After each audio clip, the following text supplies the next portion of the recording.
I'm delighted to welcome Doug Owen to the podcast. Doug will talk about wastewater reuse, including the evolution of technology and economics, with a focus on the San Diego Pure Water program. Doug is a senior principal at Stantec and consults with utilities on water treatment and with the US EPA and American Water Works Association on policy issues.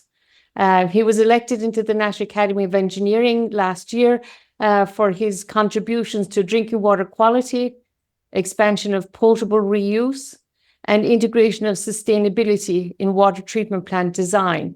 So today I hope we will talk about the Pure Water program in San Diego, that when fully implemented will provide up to half of San Diego's water supply. And then I hope, Doug, that you will educate us on the history of wastewater treatment, recent technology advances, and comparison with other water sources for San Diego, including the Carlsbad Desal project and Colorado River water. Thank you so much for joining me today. Well, thank you for having me. So, Doug, you've been in this industry all of your career and made huge contributions. I think wastewater use is increasingly being considered in many regions, especially in urban areas, as part of a portfolio for water management. California, you've seen long-term droughts, multi-year droughts, and then floods. So having a source of water that's reliable and sustainable is becoming increasingly important.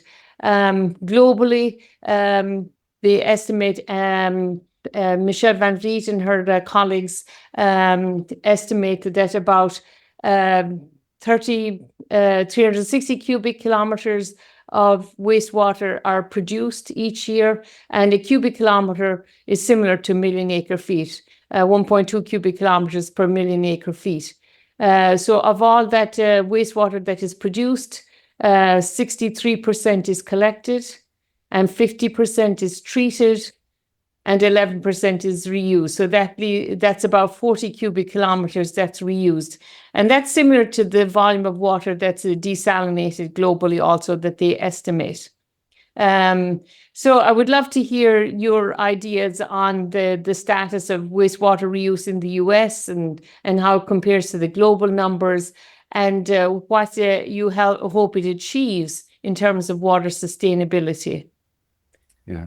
Well, I would say in the United States, we had the amount of wastewater produced is, I'm going to use a little bit different numbers, but I'll put it in a percentage standpoint so we all, we can kind of get a general feel for it. But we generate about 34 billion gallons a day, and that's about 13% of the total wastewater production that you just talked about, but globally. But interestingly, that with 4% of the population. So in the United States, we're a very heavy water usage on a per capita basis, which is not surprising in developing countries in general. We see that, throughout, a little bit of reduction in Europe and elsewhere, but it's mostly, the more economically disadvantaged communities that have much lower water usage and, accordingly, less wastewater production and less wastewater treatment. In the United States, we treat almost all the waste. We collect and treat almost all the wastewater that we have here. Certainly, there are certain locations where, small communities or individual households have their own septic systems and things like that. But in general, we don't have raw sewage going, we don't have raw water sewage going into waterways. And, the Clean Water Act that came in 1972 basically put out the admonition that all waters had to be fishable and swimmable. And that really drove the United States into an entire different and higher level of treatment for all of our wastewater. And that's the water, and through that process began our journey where we can begin to think about reusing that water for beneficial purposes. In terms of reuse in the United States, the picture's getting better, but it's still relatively low. The percentages are about, you know, I'd say a decade ago, they were probably about 11%. Now they're up to 15%. We're trying to, by 2027, they may be up to 19% because, or close to 20% because there's been a big acceleration on reuse overall. And some of that driver is what we're going to talk about today, which is potable reuse. Right. And I think there's increasing interest in this one water concept. So we consider the full cycle. And, some people may be a bit allergic to water reuse, but we're reusing water all the time. And so when you discharge it, treated wastewater to a river, and then further downstream, you pull that water out. So it's just different types of reuse, really, that we're thinking about, right? I mean, there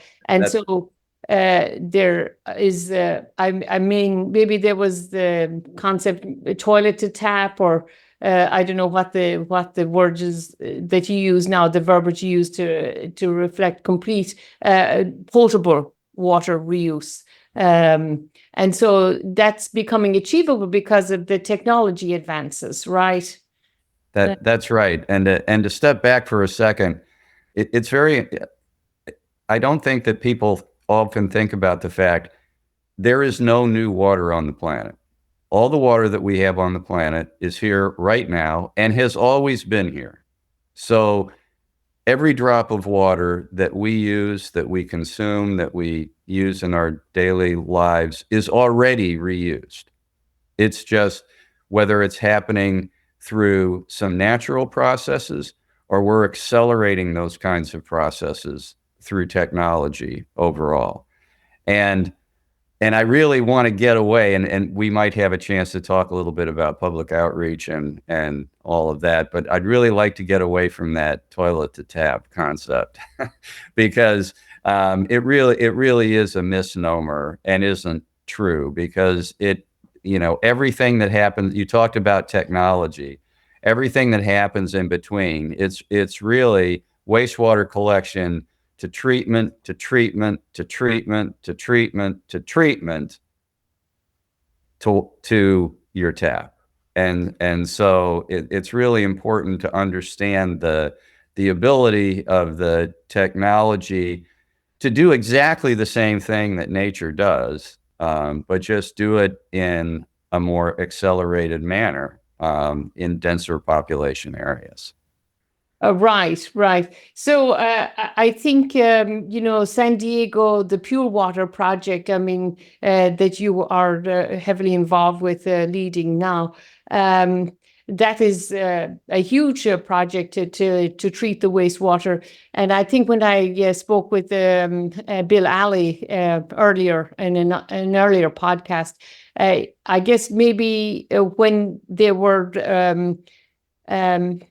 looking at the wastewater treatment system, it made sense to do the advanced treatment then economically to provide maybe a drought resilient water source for San Diego and more reliable source of water for San Diego. Maybe you can describe the Pure Water Project and what it involves. I think that would be great. Yeah, well, first of all, there's a twofold benefit to doing what we're doing here in San Diego. One is we're producing a safe, reliable, cost-competitive water supply. The second thing is we're reducing discharges to the ocean.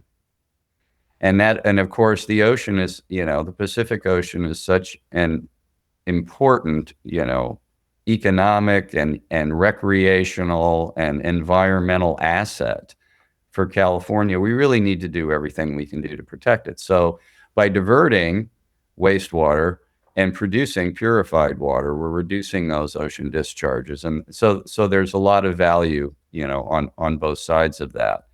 In San Diego right now, we import 85% of our water.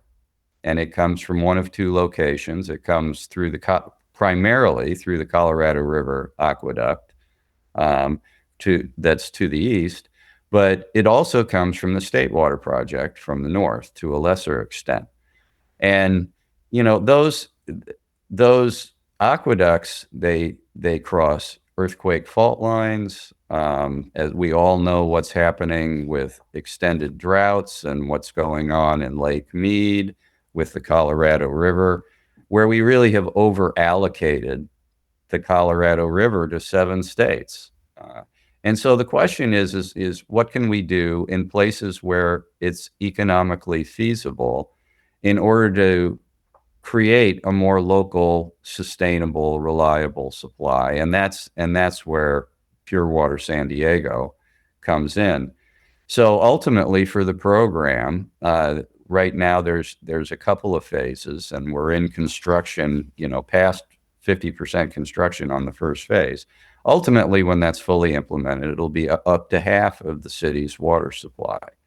And that, that is a very significant reduction on the dependence of imported water that ultimately can allow some of that water to be available for areas that don't have the kind of opportunities that we have here in San Diego in order to use our technology and create potable reuse.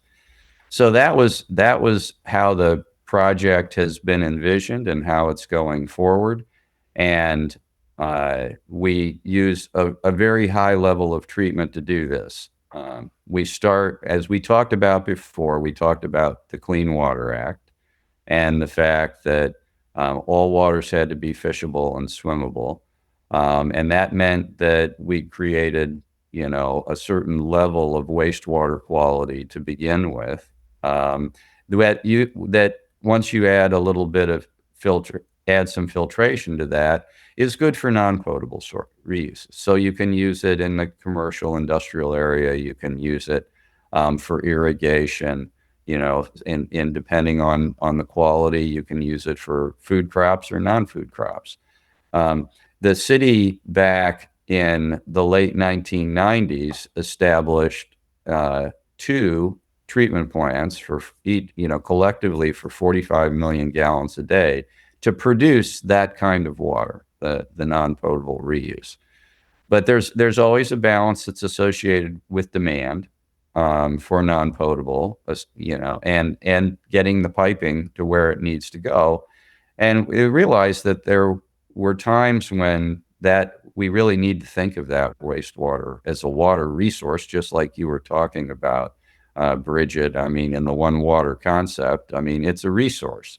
And we really need to think about how we most fully utilize that resource. And that's where we said, purified water came in, and we said we can produce, 24 hours a day, 365 days a year. We can provide a resource, a water supply by taking that wastewater that is underutilized in the non-potable approaches and creating through advanced treatment a supply. So the treatment is really extraordinary. And I will offer that a science advisory board from the National Academies, a report in the National Academies that came out in 2012 to 2014 indicated that this was feasible.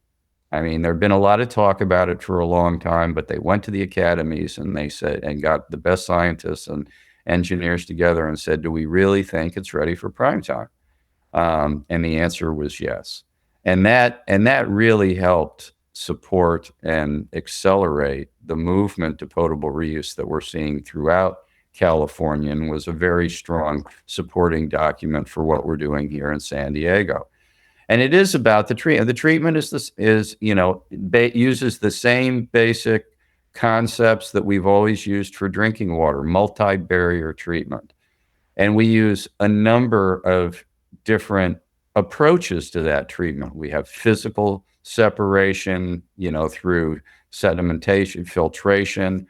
We have oxidation through ozone, and we have disinfection and oxidation through UV light. We have diffusion through reverse osmosis, and we have multiple barriers that we use. So we have filtration in the terms of granular media filtration. We also have adsorption through biologically active carbon. And then we have physical separation in membranes and through membrane filtration, which is, literally a straining, except the pores that those are going through are about, 0.01 to 0.1 microns. That's anywhere from 1/1000th to 1/10,000th the thickness of a hair. So you take it, you do it, you put the water through that, and then it's prepared to go through reverse osmosis, which is really the same process that we use to desalinate seawater, which removes individual molecules down to, chloride and sodium and, monovalent ions like that. And then we disinfect it with a very high, powerful disinfectant, UV advanced oxidation. So, creating hydroxyl radicals that will destroy, and remove and oxidize, pharmaceuticals and personal care products and 1,4-dioxane and a host of individual contaminants that often are removed in the previous processes. But just in case there's anything left, we do that. And then it goes, and in our case, it goes to a surface water reservoir. But interestingly, there was still a concern: is that going to be enough? I mean, the microfiltration, reverse osmosis, UV AOP is kind of a standard, AOP being advanced oxidation process, is a standard approach in California. It's not that way everywhere. There are some granular activated carbon-based systems elsewhere. But that's the standard in California. But because this was the first going to a surface water reservoir and not going to the groundwater, they asked whether we could put in another treatment process, and that's where we put in ozone preceding activated carbon, which brings in another oxidation, and an adsorption step. And there's been a lot of benefits to that I could talk about. I don't want to take up all the time on the technology here, but that I could talk about. But just to kind of close on the technology aspect, the real key that's associated with that in the sequence and how this is being implemented across the country is whether or not you're going to have that reverse osmosis step. The RO step is very helpful in terms of removing total dissolved solids, and it is an excellent barrier, but it produces a brine concentrate reject that you have to deal with. And for inland and landlocked areas, the question is, what do we do with that brine? We have the option here in California on urban areas near the ocean to release it through treatment to the ocean. But many places inland don't have that option. That's why they go, they're, using the more GAC, granular activated carbon based options, which won't get the same total dissolved solids removal, but you don't have to deal with that brine concentrate, which, we always make some kind of residuals when we treat something. We can't get rid of, we can't take everything to 100% treatment. And so that's an important element of everything that we do here. Right. I guess the messages that I get, that wastewater reuse has two fundamental advantages. One is you're producing it's a water resource that we're using more and more now, or considering more, but also that you are avoiding contaminating other sources. And I see this a lot, because wastewater treatment plants are not really at the level of water treatment plants. It seems like in many areas, the wastewater doesn't get the same level of attention because maybe utilities are not incentivized, or the economics is not there to treat the wastewater, especially in developing countries. So then you're losing out on a source of water, and you could be contaminating surface reservoirs or other sources of water. So it's a double whammy then if you don't do it. And then as you described the treatment technologies, I guess they get the impression of redundancy. So many different things to make sure that you develop a pure water source. And I guess the water that you develop is so pure that you actually have to remineralize it or add stuff back into it before you discharge it and augment the surface water source. And then always when we treat, as you say, we develop a concentrate. So what do we do with it? I talked to some Israelis about seawater desal, and they discharge the concentrate to the ocean, with the long diffuser systems and things like that. So, and mix it with power plant water. So it's not really that elevated in salinity. So that's always an issue, is managing the concentrate. So there are a number of advantages, two basic advantages. You're providing a water source and you're avoiding contaminating, releasing nitrates or phosphates to surface water bodies and all of these things from wastewater. So wastewater, you mentioned the Clean Water Act, and so wastewater treatment technologies have evolved over time. I hear the terms primary, secondary, tertiary, advanced, and I know you've kind of probably alluded to these when you've talked about these things, but maybe you could just spell out what we mean by primary treatment, secondary or tertiary, and then the pure water system, I presume, is the advanced system for wastewater reuse. That's right. And I mean, if we go back in history, people, a lot of, and we think about urban areas in those locations. I mean, a lot of people had their waste and were dumping them in the streets over time. And then, there were different ways for someone to come and collect that, manually, and take it to some location, and release it. But over time, as areas became more dense, it was obviously clear from a public health standpoint that you couldn't have that kind of waste, in the streets. And so, I mean, the classic sewers in Paris and London, where they effectively moved the wastewater from directly being adjacent to the population, but into a watercourse, where a waterway, which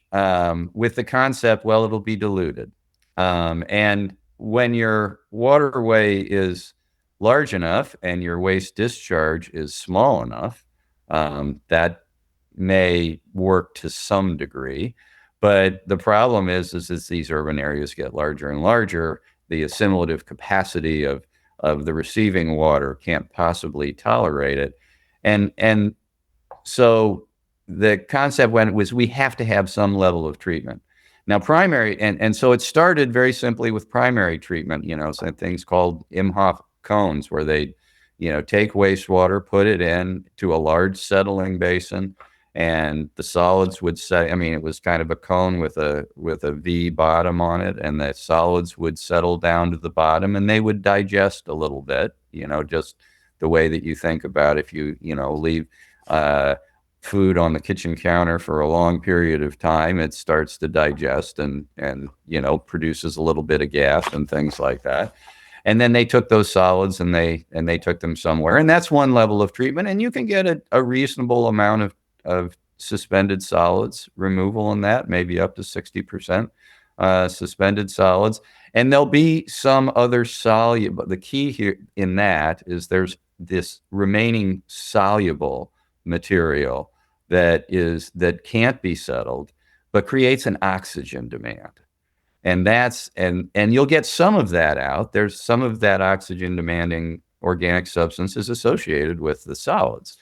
But the remainder of that soluble that doesn't get settled, if we just put that into a receiving water stream, it's going to consume oxygen somewhere. So it consumes it in the stream. And when it, or whatever the receiving body is, reservoir, or the ocean. So you put the wastewater there after, some, level of treatment, but you don't have, you're not taking a lot of the oxygen out of the water, then, or oxygen out of the waste, or the oxygen demand out of the waste. Well, then it's going to exert itself in the receiving stream. And when it exerts itself in the receiving stream, the dissolved oxygen in that receiving stream goes down. You get eutrophication, and, it's hard for living organisms to, fish and other things to survive in there.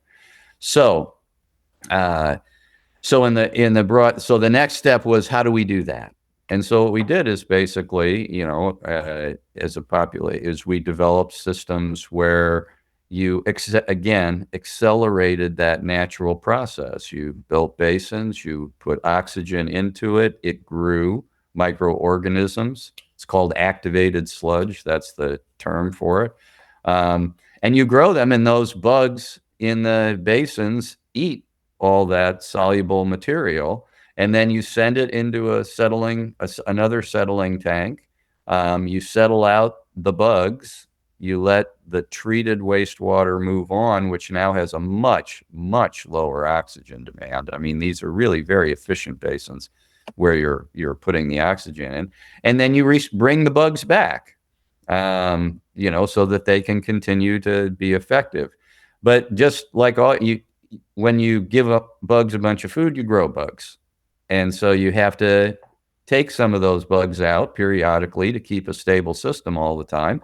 And you take those, and in many wastewater plants, and certainly in the United States, we digest them. You put them in digesters that don't have any oxygen in it. They eat each other up. You end up with methane gas that you can capture in order to produce energy to support all the processes that you're using. And then you end up with, a little bit of volatile solids when you're left, and a lot of bug bones. And those are the things that, you can take that sludge, and depending on the level of treatment, you may be able to use it for landfill cover, or use it overall as a crop amenity, soil amenity. Mm-hmm. So that's secondary treatment. Now, tertiary treatment means we'd like to take this wastewater and use it for some other beneficial uses potentially. So let's filter it. Get some remaining solids out of it. We're also going to disinfect it. And by the way, many discharges, almost all discharges that actually go out to receiving streams often are disinfected as well. But we're going to disinfect this, and then we can use it for irrigation, or we can use it for commercial industrial, facilities. Industry may have some general needs, cooling towers, things like that, that are not public contact kind of things. We can use it there. And that's kind of the tertiary treatment. And then we may say, well, we want to get the nutrients out. We're concerned about, hypoxia in the areas where we have nitrogen and phosphorus, and we're growing a lot of algae. The area in the south of the Mississippi River, as it goes into the Gulf of Mexico, is a classic area. And these areas are found throughout the world, near urban areas where you have, a lot of nutrients going in. So the question is, do we need to remove the nutrients? And that's another a type of activated sludge, but it's additional work where you actually grow specialized bugs. You can do this through the way that you design your system.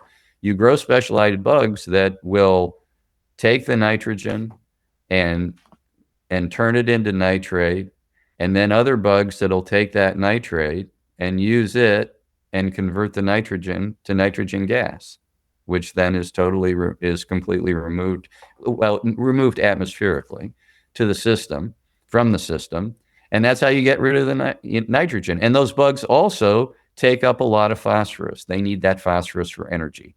So they take up a lot of phosphorus. So you end up with a very concentrated, phosphorus-rich sludge, and now you've removed nutrients as well. And so where we need to do that and how we need to do that is very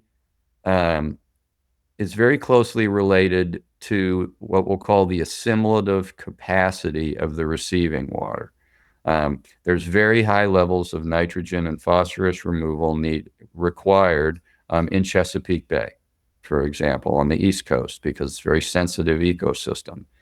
On the other hand, in deep ocean discharges, where you have a large amount of mixing and a great deal of ocean monitoring that's going on. For example, here in San Diego, we have the Scripps Institute. Together with San Diego, there's an incredible level of ocean monitoring that goes on with all that, and has found that the nitrogen, requiring nitrogen removal, or even requiring, in this case, we have very high level of advanced chemically enhanced primary treatment, but even requiring secondary treatment isn't necessary. There's actually a waiver that's allowed through the Clean Water Act, and we get that here because of the assimilative capacity and what we're doing with all of that. So that's the kind of the wastewater odyssey, the time frame, and how you have to fit into how does our treatment match where we're going to put the water, and the capacity of that water to be able to manage different levels of treatment. And then, just to close, we take that tertiary, and in our case, we remove a lot of nitrogen from our waters because we're putting it into a surface water when we're all done with this. So we're upgrading our secondary treatment plants that already filtered and provided irrigation water and industry water. We remove nutrients from that as well. And then we go into the advanced treatment that has the ozone and the biological activated carbon, the membrane filtration, the reverse osmosis, the UVAOP. And as you indicated, Gretchen, there's nothing in this water when you get done. I mean, it's almost demineralized as well. And we have to put minerals back in the water in order to bring the pH, to buffer the water, to bring the pH back up again, and to make sure that as it goes in, it blends well with other potential sources that'll be treated at the drinking water plant. That's fascinating. I mean, it's really, we don't, many of us are not aware of, the early systems in London and Paris and these sorts of things. But even in developing countries, I was seeing some documentaries, they manually collect the wastewater and the sewage and things like that, and put it in different places. And then you mentioned, early on, maybe you were discharging and you relied on dilution. And I think we had the mantra long ago, dilution is the solution to pollution.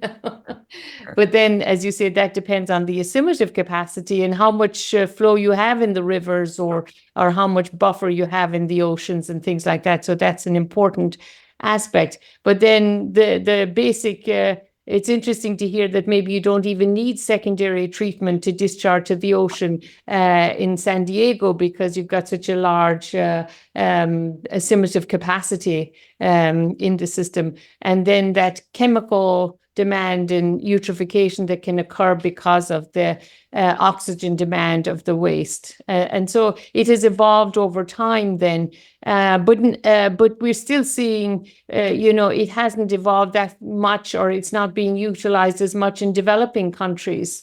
And so we still need to help them try to develop these wastewater treatment systems to avoid contaminating other water sources and to have an additional water source there. So as you describe all of these processes, then what comes to mind is how much energy it takes to treat the water. And I guess the economics, there are two basic aspects.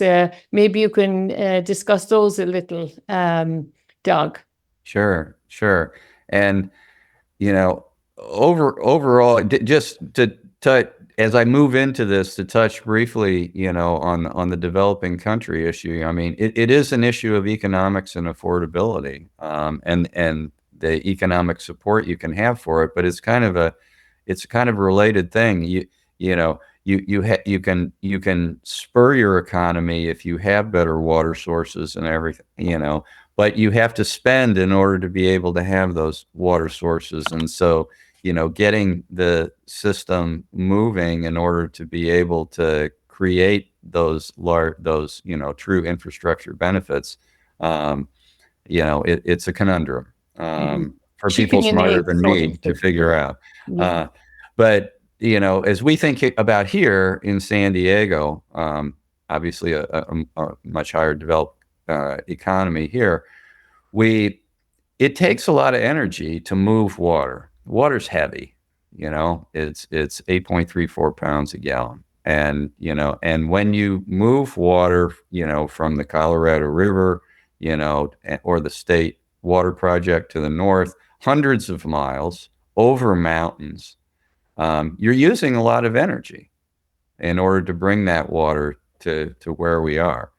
And so, the desire to be able to create, instead of using that energy in order to import water from another location, maybe use that same amount of energy. And it's actually the same or a little bit less energy for us here to treat the wastewater and distribute, to a potable level, to a potable reuse level, and distribute it. It uses less energy than trying to import this water from a lot of locations, or at least the equivalent amount. It's a little less energy coming from the Colorado River than from the state project, but overall, they're about the same.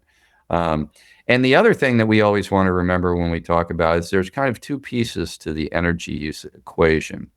One piece has to do with how much energy do we use to treat the wastewater, or to treat to potable, purified water standards.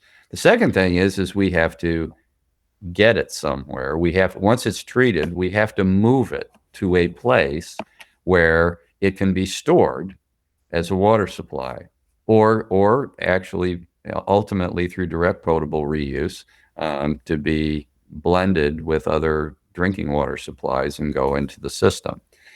And the way that water systems are designed, reservoirs were always put at higher elevations because you wanted to use gravity to flow downstream. So you put your reservoir at a higher level, you put your treatment plant up there, and then you use gravity to be able to distribute to the population. So when we get done, we have to pump the water up to the reservoirs. But even then, when you add in the cost of the the energy usage for treatment and the energy usage to go to the reservoirs, it's not different than importing the water from elsewhere. The other thing I would say from a treatment standpoint is we're like, well, you're using reverse osmosis in this process, and reverse osmosis uses a lot of energy, and it can, and it does.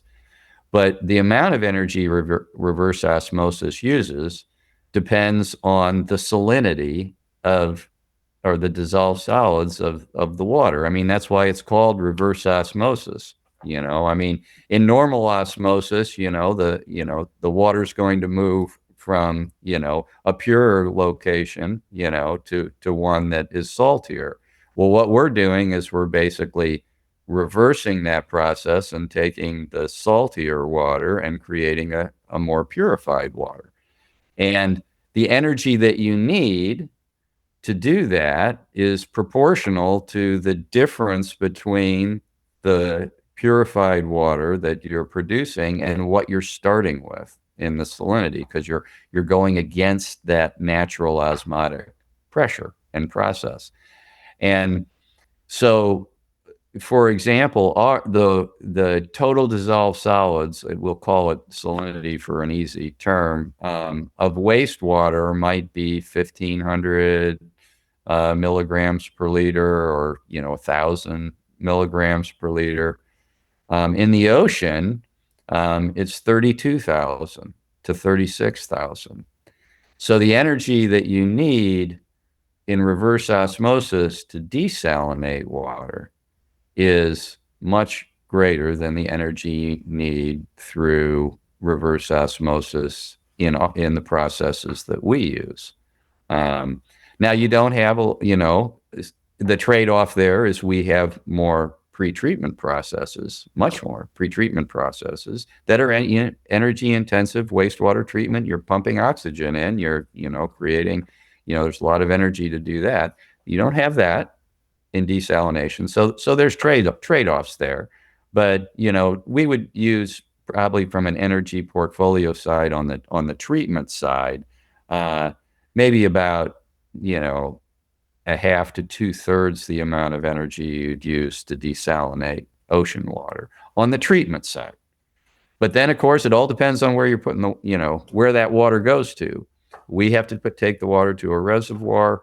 If a desalinated plant can go directly into the distribution system at a certain pressure, or in the case of the Carlsbad desalination facility, which is the large, 50 million gallons a day, the largest in the Western Hemisphere, it pumps up to a location where there's a drinking water treatment plant for the county water authority. By the way, then there's the San Diego County Water Authority, and there's the city of San Diego.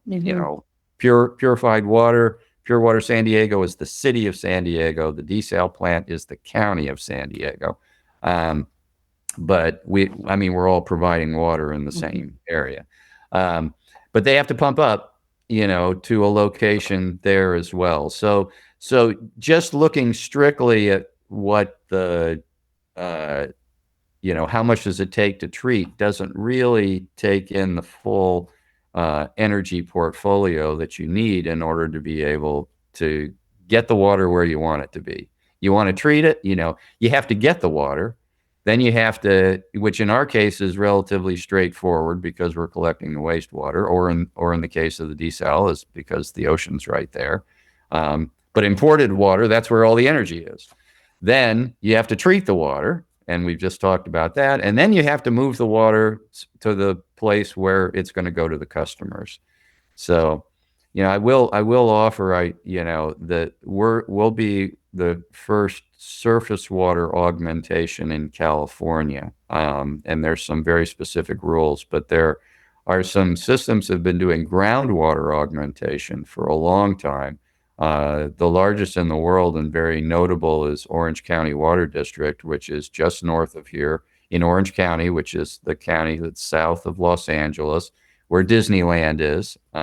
Actually, it's not far from there. They do 135 million gallons a day. They've been doing that for a year. Well, they've just expanded their plant, but they've been recharging groundwater for years. And they've got a great system for, energy conservation, so to speak, and how they distribute it, because they put it out to spreading basins. They have to pump to spreading basins, but those spreading basins just release water, infiltrate water into the ground, or they pump it into the ground. And the energy that's required in that kind of distribution system network is much less than trying to pump it all the way up, to a reservoir, or, to higher elevations, or in the case of desal, pumping it into the distribution system. Ultimately, somebody has to pump it out of the ground, and there's an energy cost associated with that. But if you look at the energy requirements specifically for treatment and distribution for groundwater recharge versus surface water recharge, sometimes the balance is a little bit different because of where you're taking the water. That's fascinating, and I really appreciate your comprehensive answer, because California gets quite a lot of water from the Colorado. I think 4.4 million acre feet out of the 7.5 million acre feet from the lower basin. And I guess San Diego, you're getting it from Imperial Irrigation District, or it comes through there to San Diego. And maybe in the early 2000s, you were paying the irrigation district to use more irrigation conservative processes so that you could get more water from the irrigation district. So comparing, water transfers from the Colorado and the energy it takes, because we're becoming more aware of greenhouse gas issues and stuff like that. So any solution that we develop for sustainable water resources needs to consider, greenhouse gas emissions and economics and all of these different things. So it was great to hear the comparison then. And in San Diego, then with the wastewater reuse and the pure water project that you have, taking wastewater and augmenting surface water, because you don't have suitable aquifers to do what they're doing in Orange County, and so augmenting the surface water, and then the seawater desal. So you've got quite a portfolio then to have a resilient system when you have to deal with these multi-year droughts. 2012 to 2016 was multi-year drought in California. And then, of course, you've got atmospheric rivers, and it's either too much or too little. But so the energy requirements and the cost of these different things is very important to look at the trade-offs in different solutions. So, I mean, in China, they have the south to north water diversion, where they're taking water from the Yangtze and taking it up to Beijing and other urban areas. And along the way, then they have a lot of water treatment plants and everything, and reservoirs and stuff. So there's no free lunch, but it's trying to optimize, I think, looking at these different options. Yeah, the extent... in general, I believe there's a movement to try to be watershed centric, and this is kind of the one water concept that you were talking about. We all live within a certain watershed, and how do we manage our water the best that we can and reuse it the best that we can within the boundaries where we can collect that water, rather than trying to go transboundary in order to be able to do that. And yeah, with the drought cycles I mean, the interesting thing about the Colorado River is that when it got allocated in the first place, it got allocated historically during a very wet period. So even when it was initially allocated, more water was allocated than was really going to be available over the long term. That had already happened, but some of the states were using less water than their allocation, and the remainder was available for other states using higher allocations, one of which is California. But now you like, as you indicated, Bridget, you put climate change on top of that, and you have these periods of drought, and it exacerbates this situation extraordinarily, and really puts a focus on our ability to capture and store and reuse the wastewater that we will have readily available to us. And in California, of course, there's a food security issue to this. The Central Valley grows, 90% of the fruits and vegetables, many types of fruits and vegetables, nuts that are used throughout the country. And we're all aware of the groundwater basin there, lowering, and, the famous pictures of people with poles that are 15 feet high showing where the surface of the ground used to be and how much, it has depressed or compressed as a result of using that groundwater. So in the long-term concept, the ability for our large urban areas to be able to capture and use and reuse the water within our watersheds, so that the water that remaining that may, from the state project, for example, can be used to recharge the central basin, and provide more security there for the farmers, is really important. And with the cost of energy, and the types of improvements in technology, the economics are getting much better. But you used a really key word there, and that's groundwater. Um, we in San Diego would love to buy a groundwater basin, and we just can't get one. And it's to be able to, the advantages, Orange County does that. LA, has a big stormwater program that they're putting in place where they can recharge groundwater. Um, those kinds of things, are give a lot more latitude to be able to reuse. And in San Diego County here, we have a reasonable reservoir system, but it doesn't have nearly the capacity that large groundwater basins do. So we're always going to have to kind of manage our way there and build the portfolio the best that we can. And a portfolio concept, you used that word, Bridget. I think it's a really good word. Um, it's really important because people say, well, why don't we just reuse all the wastewater and then we don't need to desalinate water and everything? You can't reuse yourself out of a drought.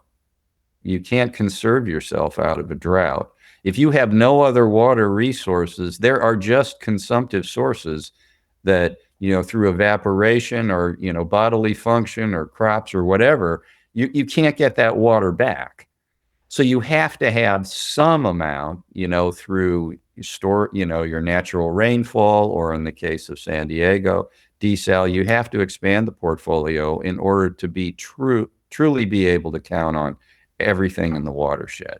Um, and then there are just these agreements, like you talked about, with farmers, as 2/3 of, up to 70% of the water globally is used for agriculture. The extent to which we can, make those make farming more water efficient, frees up water, for other kinds of uses.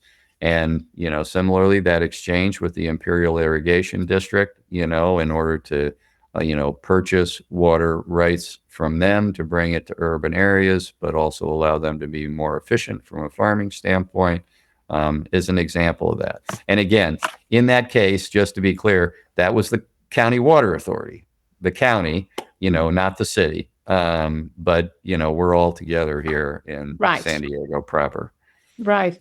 So, I mean, you're relying on a wastewater feedstock, and how reliable is that? I mean, I think we're hearing more about in-home water reuse and businesses being required to reuse their wastewater within the building and stuff like that. How might that impact the source of wastewater for your, that you will be using?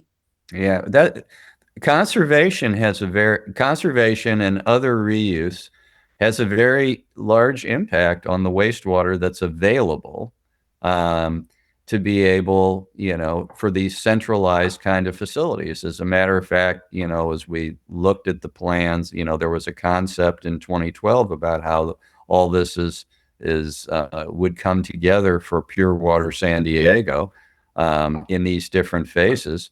And now we're seeing through water conservation that, the amount of wastewater, although it's a little more concentrated, still very treatable, but still more concentrated, is a lower flow. And so, we want to make sure that we have enough wastewater where we think we're going to have it, and we will, and have it into the future, um, in order to be able to meet our overall commitments and desires to produce half of the water supply. So all those things. I mean, there are economies of scale. There's, and we might talk a little bit about decentralization. There are economies of scale, in at some level, in the wastewater treatment, and to an extent in the advanced treatment, that if you try to reproduce a lot of this, but they're doing it effectively in San Francisco and other areas, in building reuse, and kind of matching it. If you look at the cost versus the amount of water produced, typically, it's more effective to try to do it in a more centralized fashion, but not always. It depends, and you may have a question about, kind of the centralization, decentralization issue as well. Right. Yeah. So you mentioned you really wish you had a suitable aquifer to work with, and I think these aquifers are being considered like batteries now. So and Scripps folks at Scripps are looking at forecast informed reservoir operations, and then the Prado Dam trying to move that water into groundwater storage, and then they can use it during drought. So there are a lot of ways that we're adapting to these extremes and to managing them. And I think it's really interesting to see how we are coping with those extreme atmospheric rivers and long-term droughts and things like that. A couple of questions about the system in San Diego. Why do you think San Diego did not choose to expand their non-potable reuse, like commercial, industrial, or irrigation, rather than provide this extra treatment for potable reuse?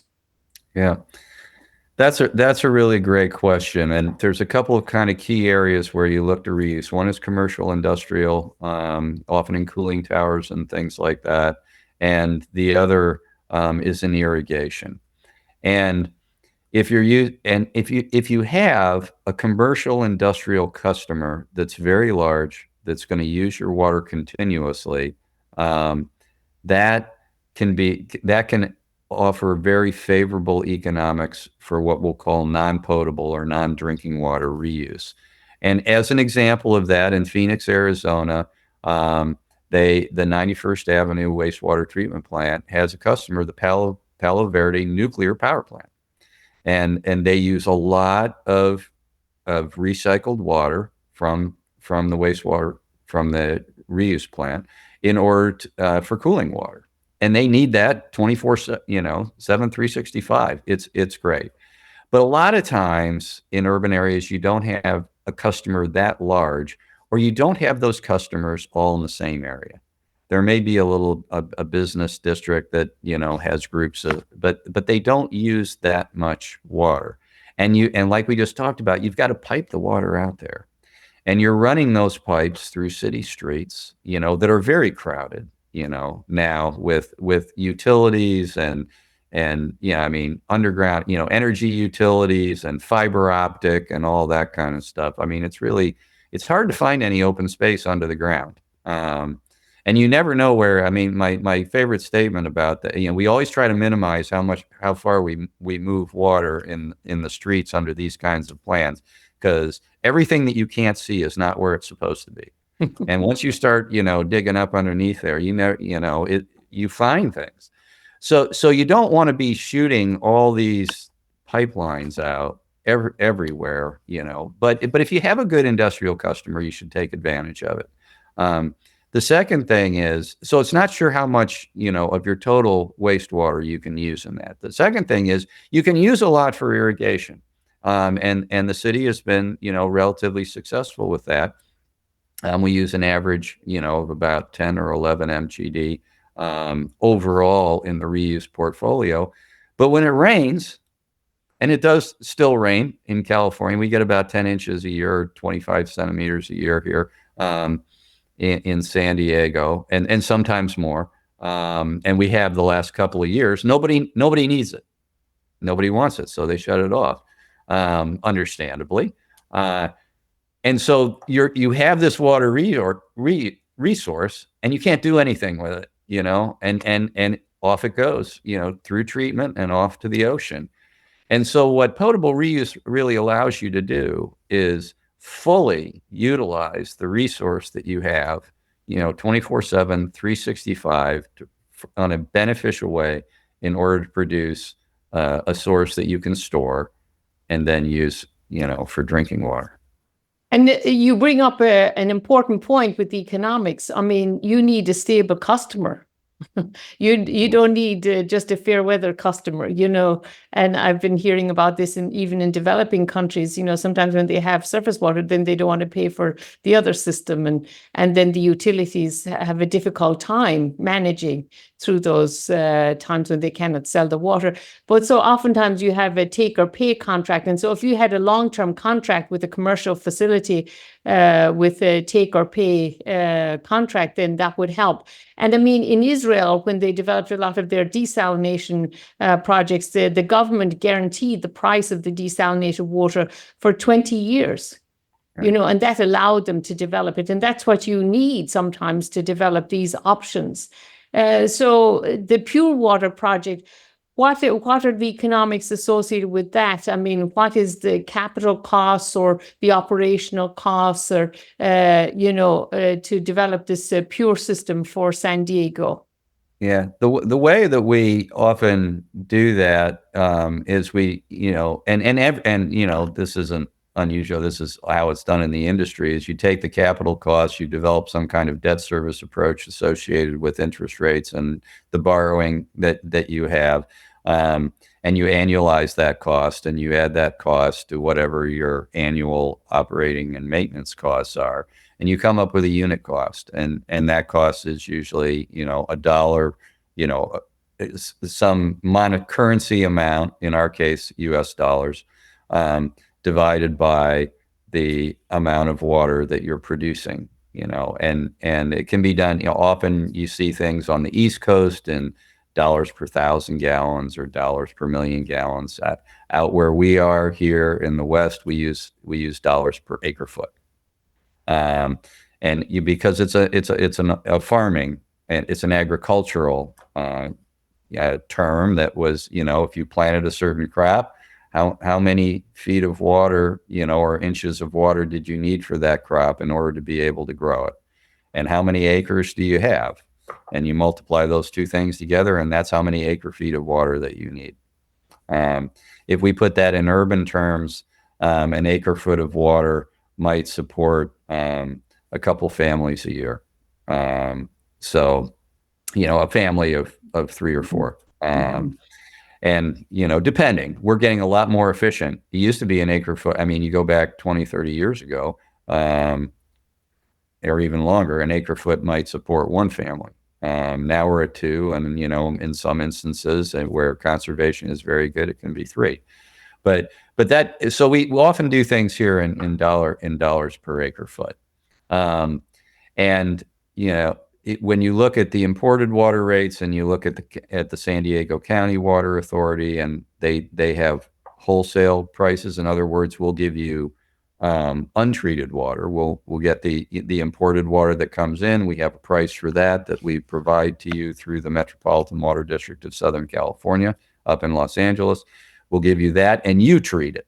That's what the city of San Diego does. We often, for the most part, if we're buying water from the County Water Authority, we're treating it. The city's treating it at its own drinking water treatment plants. There's a cost for that. And then there's also a cost if it's already treated. So the County Water Authority will sell you water that they have treated at their Twin Oaks treatment plant, or from the Carlsbad desal plant, where it blends at the Twin Oak plants and then moves into the whole distribution system for its customer. There's 20 plus member agencies that are associated with the County Water Authority. San Diego, which is one, and the city, which is the largest, but there's many.